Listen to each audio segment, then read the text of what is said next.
So yeah, I discovered that if the what you call this thing again, the piston, if it's too far out, what I did was that I put in a new pad.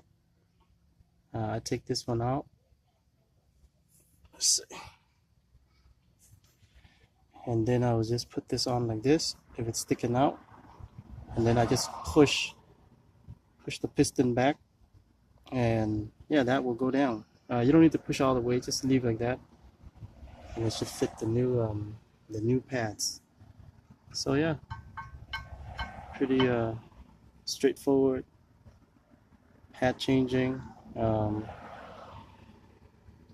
uh, like that, and then the bolts goes in there. Make sure important thing is to use your fingers. Make sure that the bolt goes in nicely, that you're not forcing anything. If you're forcing it, then it's probably crooked or something, and your thread is gonna get destroyed. So just fixing the rubber here. So yeah, just use your fingers. Make sure it goes in nicely, and just fix this rubber here. Just like that.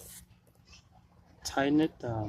There's a torque spec if you have a torque wrench, but I don't. But just normal tightening.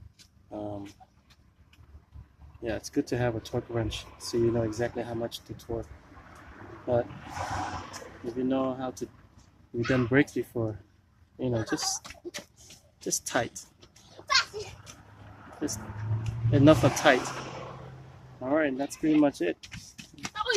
You don't need to bleed anything because we did not release this pressure valve here. Just push it back, and yeah, and that's it. All right.